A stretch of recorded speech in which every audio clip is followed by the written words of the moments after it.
Today, I'm going to be coming to you with 6 products that I feel that every new mountain biker should have.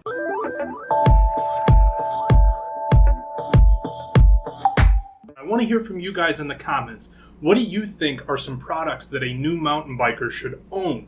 What do you think that they need that will keep either their bike or themselves riding down those trails? Okay, so you went out and you got your new bike and you are super stoked to get that thing out onto the trails. Now, although that's awesome, there are a couple other things that you should probably consider before doing so.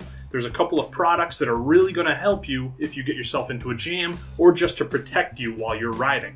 Now, the first thing I have out here is a set of very basic tools, and they're very inexpensive. And all of these have a specific purpose, but I think the absolute most important one is an Allen key multi-tool. And what this is it's just a tool that has all your different sized Allen keys readily available.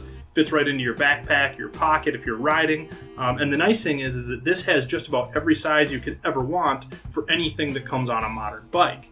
Alright, so the item number 2 that you should get as a new mountain bike rider is a decent set of riding gloves. And you can go either fingerless or you can go full finger. It really depends on the style of riding you're doing and where you're riding. So I've got a set of Giro or Giro, I don't know how to say their name.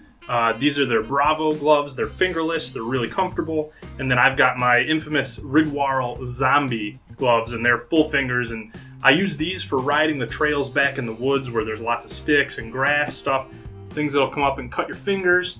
And then I use these for the more cross-country stuff where there's less concern about things hitting my hands. Both of which have very nice gel padded palms on them, which really help with fatigue. From riding, especially when you're new and your hands aren't really used to the ride yet. And then they both are very grippy, so even if your hands start sweating, you don't have to worry about losing grip on your grips. The full fingers, one thing I strongly suggest is finding a pair that have a sweat pad. So these actually have like a terry cloth sweat pad, and then these actually work with a touch screen, so they're good for your cell phone. It just makes it easier to use. And both of these are great. I've been riding these for a long time and love them. You'll hear a lot of people talking about this company called Hand Up Gloves, and those things look awesome. I haven't picked up a pair yet, but I strongly suggest those just based off of other people's recommendations. I'll even be getting myself a pair. Alright, you guys, on to item number 3, and this one is very important. This is a small ear pump. And the reason I really suggest one of these is it's very easy to carry in your bag. So you can have a pump with you while you're riding. It's super lightweight, so you don't have to worry about too much weight dragging you down. And this one is a Bell Airstrike 550, and I picked it up at Walmart for like 12 bucks. The cool thing about this is it actually has a handle, which a lot don't. Usually they're just a straight handle. It telescopes out, so you can actually get quite a bit of air volume while you're pumping. It's got a pressure gauge, and the pressure gauge is actually pretty accurate. I'm surprised at how accurate it is. It locks onto your valve when you put it on, so you don't have to worry about it popping off while you're pumping. And then the end fitting actually has a little housing inside that flips over, and you can do either Schrader or Presta valves using this pump.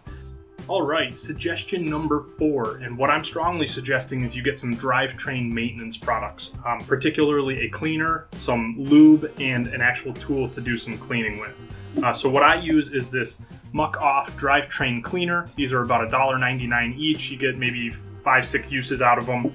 And I actually use this. I spray the whole drivetrain down, the chain rings, cassette, derailleur, everything. And then I actually use this toothbrush to clean the chain off. And then I use this to get into the cassette and get all the crud out of the cassette. The nice thing about this is it can be rinsed off with water, and it's really easy to use. For lube, I really like the Muck Off line of lubricants. So the dry lube is great for dry to semi-damp conditions. They also have a wet, which is good for wet conditions, so mud, rain, or snow. And I tell you what, these things, if you use them on the regular, they're really going to help you maintain that drivetrain and keep it from needing replacement, particularly your chain, which is going to take the brunt of the wear and damage. So here's item number 5, and this one is a huge one. This absolutely changed my ability to ride. And reason being, I always use those little water bottles in my bottle cage. They would be covered in dirt and mud, so every time you take a drink, first of all, it's gross. Second of all, you can only carry so much, especially if you've got a frame that doesn't accommodate more than one bottle, so you run out of water quick.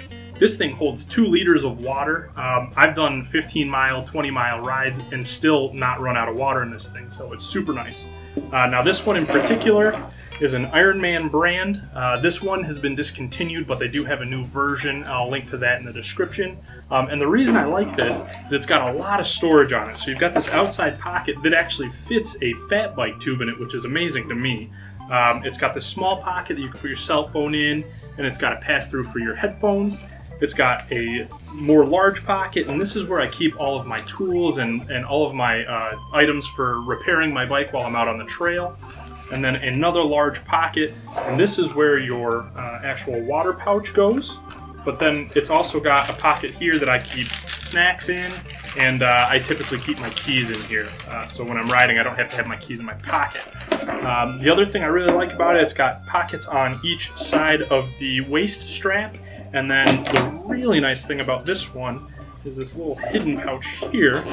It actually has a rain hood. So you can actually pull this out and you can cover your entire bag if it starts raining, and you don't have to worry about anything getting ruined by rain. This by far is my favorite non-bike product that I own for riding, particularly because it's given me the ability to just take that ride to a whole new level. So on to the 6th and final product, and this is the absolute most important. If you take anything away from this video, make sure you get a good helmet. Now, they don't necessarily have to be expensive. In fact, this one was fairly cheap. It was under 30 bucks. This one was a little bit more expensive. This one was about 115, but there's some very strong differences between the two, and I use them both. Now, for this one, it's very lightweight. It's a Zifal, and it's nice because it's got full adjustments. The pads are completely removable from Velcro, so you can wash them. And you can see right here on this tag, it is CPSC certified, meaning that it meets the safety standards for your bike. And I use this one for a lot of those cross-country rides where I'm not really concerned about falling or running into a tree or going off of a jump and landing funny or anything like that. So this is nice, and it's really lightweight, and it's very airy. It's got a lot of flow. Now, this is my Bell Super. This is the Super 3 with the MIPS technology, and this thing is a lot more serious of a helmet. It's definitely heavier, but to be honest with you, it's actually more comfortable. And I think the reason for that is it's got a really good center of gravity, so it doesn't pull my head forward or backward while I'm riding, which is very nice. It's a lot sturdier, and I gotta be honest with you, I feel a lot safer with this on when I'm riding trails in the woods with jumps, excuse me, when I'm doing really technical things, just because I tend to fall a lot more frequently in that type of ride.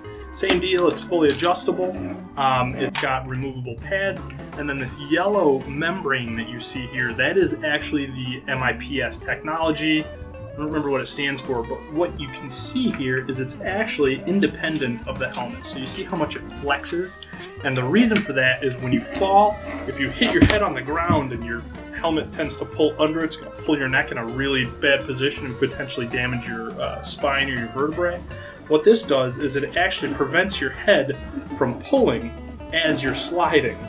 So since I've become a master of going over the bars, particularly on really fast descents, that's where I tend to fall the worst, I decided to invest in a really good helmet. Now, whatever you do when you buy a helmet, make sure that it fits you comfortably, make sure that it's something that you actually feel is secure, and make sure it has that CPSC certification on it. Otherwise, it does not meet those safety standards.